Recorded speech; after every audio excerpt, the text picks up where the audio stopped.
On a night when school was also in session down the road in the Manchester Arena, with Anthony Croll taking on Ricky Burns, this small hall show, under the moniker of Manchester Old School, provided plenty in the way of lessons learned for several of the region's prospects. Topping the bill was unbeaten cruiserweight prospect Jordan Thompson, who picked up his first piece of professional silverware with an early win. The show, promoted by Jason McLaury for Longshots Sports, with Haroon Headley of Hard Hitters Manchester and Steve Furness, Manco Boxing, put on a good card, and the crowd in attendance at the famous Mancunian rave venue, Bowlers, went home happy. First up on the card, Buxton-based lightweight Dervin Magno took on seasoned fighter Ibra Arias. Throwing a good selection of hooks, especially to the body, but Magno seemed to, at times, undo his good offensive work by losing focus and getting caught out, especially at the end of the second round, with Arias landing some big shots. Magno's work rate was enough in the end to add to his 3 wins, but this fight was closer than I'm sure his team would have liked. 3,938. He is now 421. Next up was Sheffield's Mahid Fazildin, taking on Mr. Reliable in journeyman Christian Light.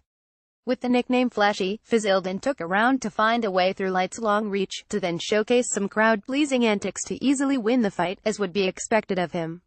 His record now stands at 1,001.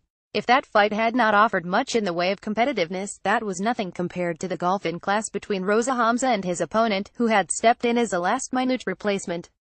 Hamza, looking physically in top condition, took his man out in a minute or so, not leaving much to be said.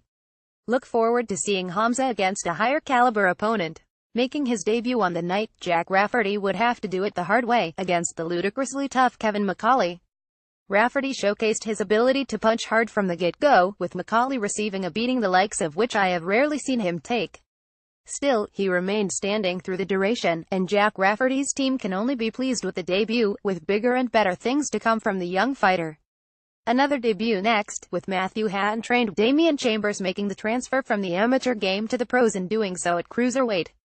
If Jack Rafferty's debut had been one of exuberance, Chambers showed a greater maturity and patience, boxing well to instruction from his corner, and why would NTU when it's Matthew Hatton giving the advice?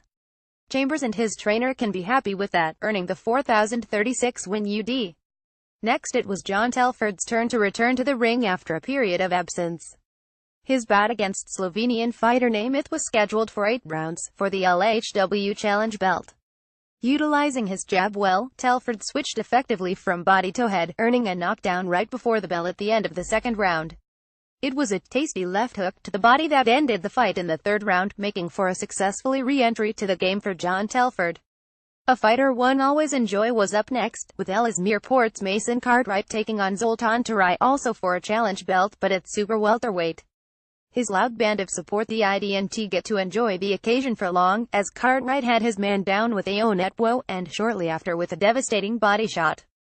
Massive golf-in ability in this fight, and I can't wait to see Mason Cartwright in some real wars to come.